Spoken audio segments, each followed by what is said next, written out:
Once again mga katanggal dalakoot, dinayo pala ako ngayon, galing pa raw sila ng Dalagit Cebu. And for your more info sa mga hindi taga rito, lalo na sa taga Luzon at Mindanao dyan, ipanabi ko lang ninyo, nag-travel pala sila estimated mga 218 kilometers para lang makapunta rito. At nang tinanong ko ang may-ari, pahimulsuhan lang pala niya ang kanyang alaga dahil kasi tunog na raw ang pangalan sa nag-iisang albularyo nga manutho ay sa northern part of Cebu. At nang sinimulan ko ng paghahimulsuhan ang kanyang sasakyan, hindi ko inakala na mayroon pala siyang inihanda sa akin. Ay, nagkaking salamat, ano sira?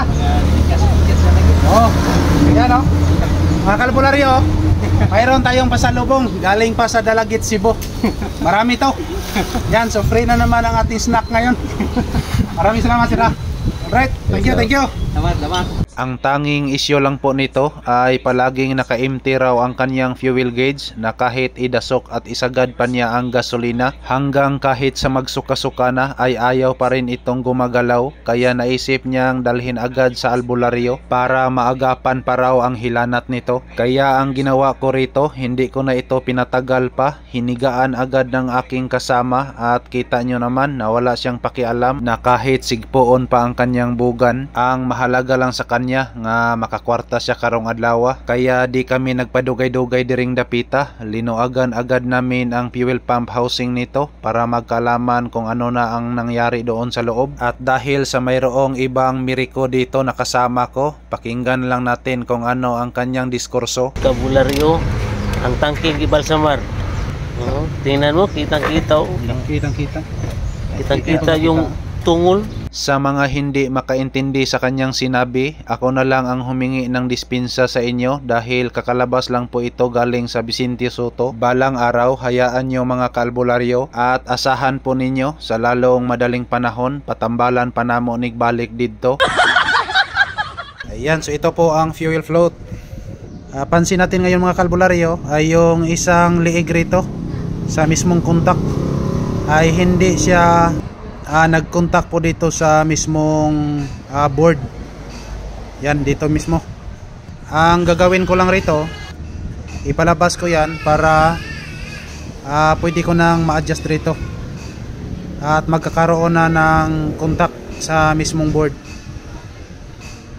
Alright, so ganyan lang po ang ating gagawin. At nang gilugit-lugit ko ang lock nito, ayan o, so ang mukha ko rito ay pamugasay kayo. Pero kung tama naman ang hinala ko nga nag-coincide sa isip nyo, pues nagkamali po kayo dahil ginawa ko lang ang best ko na mapatino ko ang fuel float nito para naman hindi masyadong makagastos pa ang may-ari, at sa ganon para din makabawas ko ng konti sa binigay niyang snacks kanina nga pirtirbag yung pagkadaghana. Na walang contact, hindi siya makasumasangyad rito. Iwan ko kung anong Tagalog ng sumasangyad. Basta ang ibig ko lang sabihin ay wala itong contact. So ang gagawin po natin rito, bira-birahon lang natin ng konti. Ganun o. Ayun. Hindi na kailangan na magpalit pa tayo ng bago. So kailangan lang ng bira-birahon lang natin yan. At siguraduhin po natin na mayroon ng contact rito.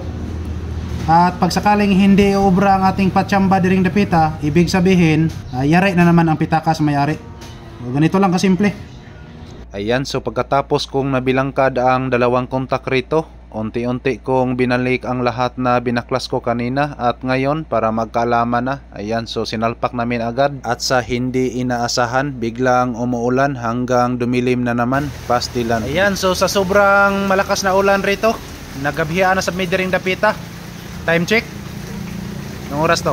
Alas 7:14 ng gabi. Tingnan na lang natin doon kasi sobrang maulan at umuwi pa ang may-ari sa Dalagit. Nyor, payong tanyor niya itong tanahon dito nyor kung uubra na ba ating ginagawa nyor. Okay, ato ta. So ganito talaga ang buhay mga kalbularyo. Overtime. Maulan, ang lakas ng ulan. Okay. Alright, tingnan natin rito. So ngayon, i-try lang muna nating ignition on. Ayan o. So kita nyo ngayon mga kalbularyo ay gumagalaw na. Ayan. Alright, so ibalik nating i-off. Ayan, so ibalik nating i-on. Okay, so kita nyo ngayon mga kalbularyo ay gumagalaw na talaga. So yan po ang aking ibig sabihin, na hindi sa lahat na panahon na magpalit-palit na lang po tayo ng ano-ano dyan. Hanggang pwede pa natin i-repair at safety naman ang ating ginagawa, gagawin natin yan para sa ating mga customer. So ngayon, paandarin natin ang makina at mag-observe po tayo. Engine start. Ayan. So manda na ang makina ngayon. At syempre, gumagalaw na ang ating fuel gauge. Alright. So now I declared, kahit nagabihan na po tayo, once again, problem solved na naman po tayo rito. So ganyan lang po ang ating ginagawa. Tinanggal lang po natin yung fuel float. At syempre, gibagbawag lang natin ng konti yung dalawang liig doon. So ito na po ang resulta. Okay. So maraming salamat po sa inyong panonood. Sa kanunay, dalay ko ng Diyos. Daghang salamat.